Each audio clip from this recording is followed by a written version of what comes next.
یہ جو پوچھ رہا ہے نا جادو، یہ ان بیچاروں کو مسئلے کا پتہ ہی نہیں.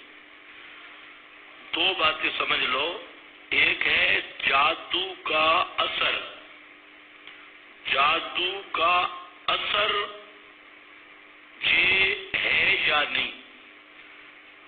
تو بعض اہل بدعت معتزلہ ایک فرقہ گزرا ہے، وہ مطلقاً جادو کے اثر کا منکر ہے. وہ کہتے ہیں جادو کا جادو چیز ہی کوئی نہیں، اس کا کوئی اثر ہے ہی نہیں. یہ گمراہ کن نظریہ ہے.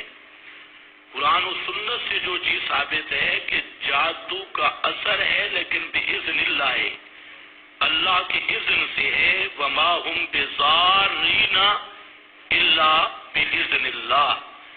تو اس کی مثال یہ سمجھو جیسے ہلکا کتا کاٹ دے تو اس کا بھی اثر ہو جاتا ہے، ڈینگی مچھر کاٹ دے اس کا بھی اثر ہو جاتا ہے، اور کبھی نہیں بھی ہوتا، کبھی ہوتا بھی ہے. یہاں آپ کے قریب ڈینگی کا پورا وہ طوفان تھا. میرے پاس ایک ڈاکٹر ہے مکتبے میں، تو مجھے کہتے ہیں آپ کے مکتبے میں ڈینگی بیٹھا ہے. میں نے کہا ڈینگی مجھے کچھ نہیں کہتا. وہ ڈینگی مکتبے کے اندر رہا لیکن مجھے نہیں کہا کچھ.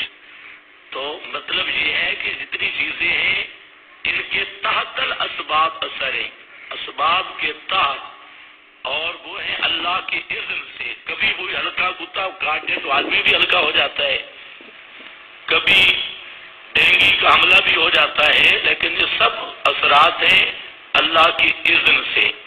باقی جادو کا اتنا قدر اثر ہونا بِإِذْنِ اللہ یہ قرآن سے ثابت ہے. جو مطلقاً اثر کے منکر ہیں وہ قرآن کے منکر ہیں. دوسری بات یہ ہے کہ انبیاء پر جادو ہو سکتا ہے یا نہیں. تو کسی نبی پر اس طرح جادو نہیں ہو سکتا جس سے جنون کی کیفیت پیدا ہو جائے اور وہی متاثر ہو. تو اس طرح کا اثر کسی نبی کے لیے ماننا یہ کفر ہے، کیونکہ یہ نبی کی عصمت کے خلاف ہے. اور رہا کبھی فی الجملہ اثر، تو حضرت موسیٰ علیہ السلام کے متعلق قرآن میں اتنا ثابت ہے کہ وہ جو جادوگر تھے انہوں نے جب مقابلہ ہوا تو رسیاں اور لاٹھیاں ڈالی میدان میں، اور وہ رسیاں لاٹھیاں یخیل الیہ من سحرہم انہا تسعی، ان کے جادو کے اثر کی وجہ سے یوں حضرت کے ذہن میں آ رہا تھا، خیال میں آ رہا تھا کہ یہ رسیاں اور لاٹھیاں دوڑ رہی ہیں، چل رہی ہیں. اب وہ لاٹھیاں پڑی تھیں، ڈنڈے پڑے تھے، اور حضرت موسیٰ علیہ السلام کے خیال میں آیا کہ یسعی، یہ دوڑ رہی ہے، چل رہی ہے. تو اب یہ ہے فی الاثر جملہ جو نبوت محفوظ ہے اور نبوت پہ کوئی اثر نہیں. تو صرف خیالی ایک فی الجملہ اثر ہوا، جو پڑی ہوئی لاٹھیاں اور ڈنڈے اور رسیاں وہ دوڑتی ہوئی نظر آئیں. اب اس آیت کا اور معنی بھی کوئی نہیں کر سکتا. من سحرہم، یہ صاف قرآن کا لفظ موجود ہے. تیسرا مسئلہ ہے کہ نبی کریم صلی اللہ علیہ وسلم پر جادو کا کوئی اثر ثابت ہے یا نہیں. اس میں علماء کی تو مختلف آراء ہیں. اس چیز پہ علماء متفق ہیں. جس طرح کسی نبی پر جنون کی حالت ثابت کرنا کفر ہے، کسی نبی کو جادو سے مغلوب ماننا یہ کفر ہے.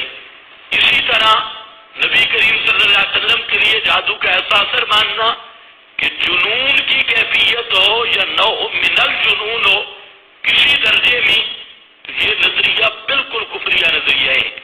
باقی رہ گیا طبی اثر. اس میں ہماری تحقیق یہ ہے کہ نبی کریم صلی اللہ علیہ وسلم پر جادو کا کوئی اثر نہیں ہوا کسی طرح بھی. آپ پر جادو کا پھر جملہ اثر بھی نہیں. وہ جو روایت آ رہی ہے دو چیزیں لوگ پیش کرتے ہیں.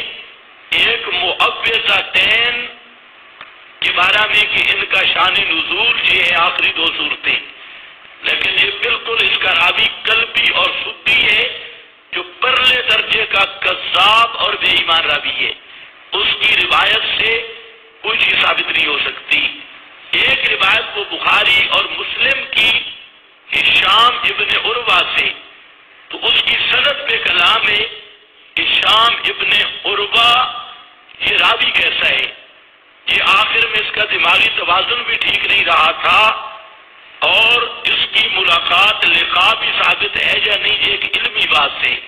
تو بعض علماء جنہوں نے اس روایت کو لیا، بلکہ ہم دیانتداری سے بات کرتے ہیں کہ اکثر علماء اس نے اس روایت کو لیا ہے اور لے کر انہوں نے یہ بات کی کہ دنیاوی امور پر صرف فی الجملہ اثر تک انہوں نے مانا، تو اگر کوئی اس حد تک مانے تو اس پر کفر کا فتویٰ نہیں ہے، لیکن ہماری تحقیق یہ ہے کہ یہ روایت ثابت نہیں اور نبی کریم صلی اللہ علیہ وسلم پر کسی قسم کا کوئی اثر کسی جادو کا نہیں ہوا۔ ہمارا اپنا نتیجہ یہی ہے